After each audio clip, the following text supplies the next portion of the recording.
Assalamualaikum warahmatullahi wabarakatuh. Ketemu lagi sama Bu Ajija. Kali ini di pelajaran prakarya. Kayak anak-anak Ibu, siswa-siswi kelas 7, selain pelajaran IPS, Ibu juga mengajar pelajaran prakarya. Nah, di pertemuan pertama kita kali ini, siapin dulu buku LKS-nya seperti ini ya, kelas 7. Ibu juga sudah pegang buku yang sama. Nanti kita akan sama-sama mempelajari bagaimana cara berkarya lewat pelajaran prakarya bersama Bu Ajija ya. Namun sebelum Ibu membacakan rincian materinya, sebelum kita mulai pelajaran, mari sama-sama kita membaca doa terlebih dahulu. Berdoa di rumah masing-masing, mulai. Berdoa, selesai. Oke anak-anak Ibu, di pelajaran kita kali ini, materi prakarya kelas 7, membahas tentang kerajinan serat dan tekstil. Kemudian yang kedua ada rekayasa teknologi konstruksi rumah. Nanti bagaimana caranya membuat konstruksi rumah. Kemudian nanti UTS, setelah itu lanjut budidaya tanaman sayuran. Nah, ini bisa dipakai nanti buat di rumah. Bagaimana caranya membuat budidaya tanaman atau bercocok tanam gitu ya. Kemudian yang keempat ada pengolahan bahan pangan dari buah. Nah, kalau yang tahun lalu kita sempat praktek di sekolah, tapi mudah-mudahan tahun ini kita bisa ketemu lagi nanti di pertemuan saat di sekolah. Jadi untuk semester pertama ini, karena keadaannya masih seperti ini, jadi kurang lebih nanti kita belajarnya masih daring. Jadi tidak ada praktek. Kalaupun ada praktek, nanti kalian prakteknya di rumah. Kemudian hasilnya cukup dibuktikan lewat foto atau rekaman video aja. Ya, oke.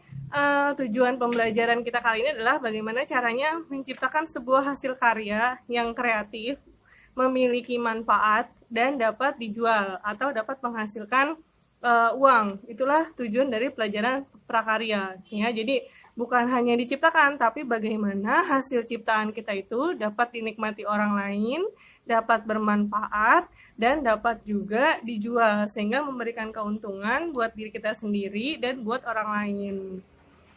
Oke anak-anak Ibu, dilihat buku LKS-nya bab 1.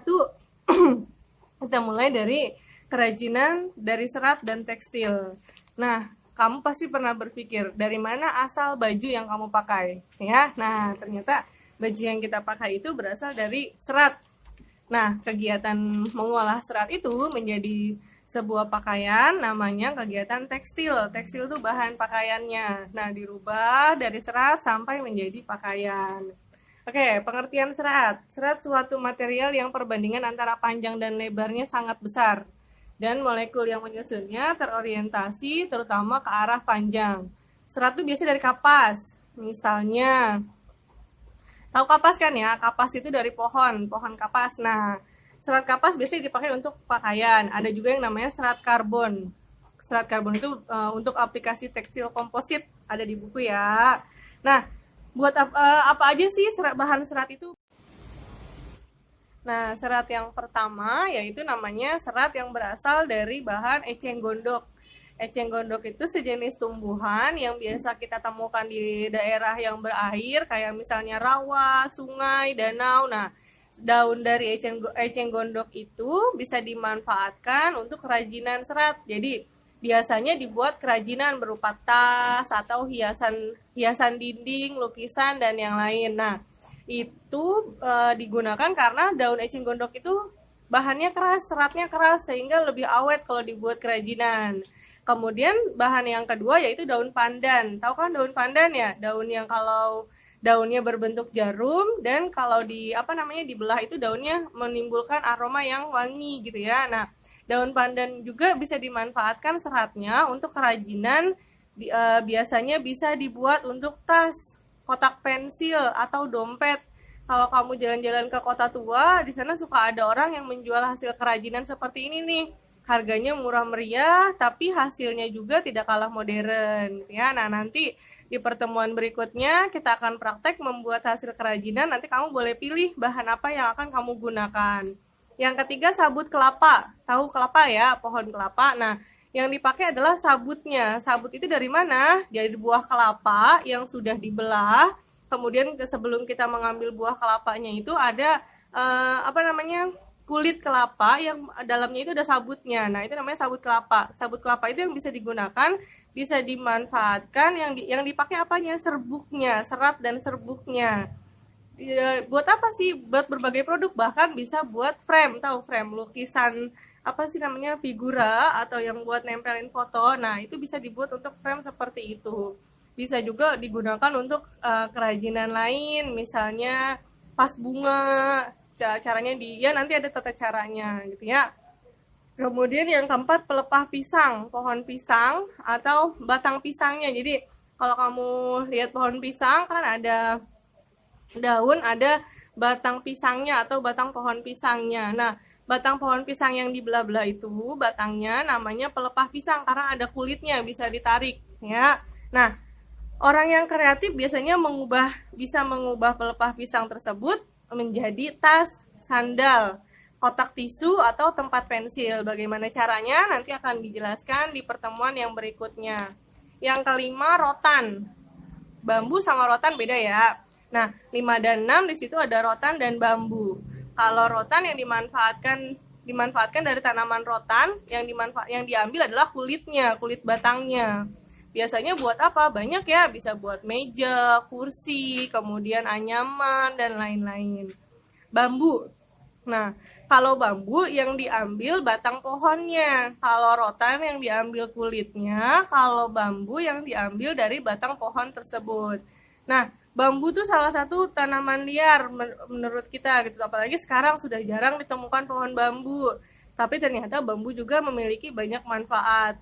Biasanya dibelah dulu, kemudian diiris diiris kecil-kecil, nanti baru diolah. Bisa buat anyaman, bisa buat pagar rumah, bisa juga buat kandang hewan peliharaan dan yang lain-lain. Banyak banget manfaat dari bambu. Yang ketujuh, kapas. Kapas itu berasal dari pohon kapas, yang diambil adalah biji buah kapas ya. Nah, kapas itu buat apa sih? Biasanya kapas itu dipintal menjadi benang jadi kain jadi pakaian. Nih kayak pakaian yang kita pakai, kebanyakan seratnya itu berasal dari kapas. Serat yang berikutnya adalah kapas. Kenapa kita harus pakai serat kapas? Yang pertama, karena kualitasnya lebih baik daripada serat yang lain. Kenapa? Karena elastisnya sangat rendah. Kapas kan gampang dibentuk, mudah dibentuk ya. Kemudian nyaman dan terasa lembut. Kan kalau kapas lembut, sama kayak tisu gitu ya modelnya. Daya serap baik, menyerap air, menyerap udara biasanya. Mengalirkan panas dengan baik. Dan yang terakhir, tapi punya kelemahan juga. Apa kelemahannya? Yang pertama, bisa rusak karena serangga, jamur, lumut, atau ngengat. Atau yang kedua, bisa melemah karena paparan sinar matahari. Kalau baju biasanya mudah mengkerut gitu ya, karena bahannya dari kapas. Kemudian yang selanjutnya adalah bulu domba atau wool. Nah, kemarin setelah Idul Adha, kamu pasti banyak ngeliat kulit domba atau kulit hewan yang dijual dengan harga yang mahal. Kamu tahu kenapa? Karena kulit domba atau kulit hewan itu dapat dimanfaatkan, bisa buat dari serat wool itu bisa digunakan sebagai jaket, bahan, topi, kemudian bisa juga dari serat ikan, ya, sisik ikan. Kemudian, pokoknya macam-macam deh dari kulit hewan. Nah, sekarang kita fokus ke bulu domba yang bisa dirubah menjadi wool.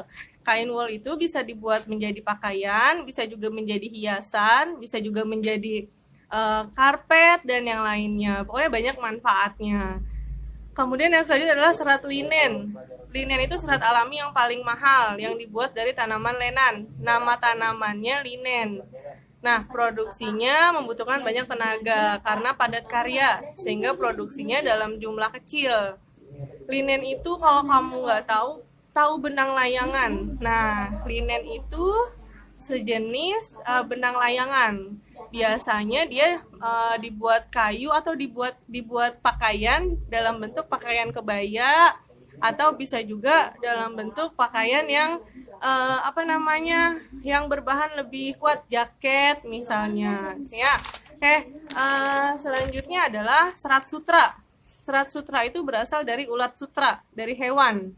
Nah, dari ulat ulat itu nggak semuanya bisa dipakai buat diambil seratnya ya, yang bisa diambil hanya dari ulat sutra. Kemudian buat apa sih serat sutra bisa digunakan sebagai bahan pembuat pakaian, hiasan, karena bentuknya yang mengkilap. Serat sutra itu kan mengkilat. Kalau kamu lihat baju apa namanya, baju batik yang berasal dari serat sutra itu dia warnanya mengkilap ya. Dan yang terakhir kapuk. Tahu pohon kapuk? Kapuk itu mirip seperti kapas ya, tapi sekarang sudah jarang di Indonesia. Sama bisa seperti bisa digunakan sebagai bahan pembentuk kain katun yang nantinya akan dibuat menjadi pakaian. Oke anak-anak ibu, siswa-siswi kelas 7, ini hanya materi pengantar di bab pertama, pengolahan hasil serat. Di pertemuan berikutnya ibu akan menjelaskan bagaimana cara mengolah bahan-bahan serat tersebut. Tapi mulai dari sekarang kamu harus membuat konsep apa yang akan dibuat di praktek nanti. Jadi dari sekarang udah tahu nih mau pakai bahan apa dan mau membuat kerajinan apa. Sampai sini dulu pertemuan kitab yang pertama. Terima kasih karena kamu sudah menyaksikan. Mudah-mudahan yang ibu sampaikan dapat bermanfaat dan dapat dipahami. Tetap berada di rumah, tetap semangat. Terima kasih. Assalamualaikum warahmatullahi wabarakatuh.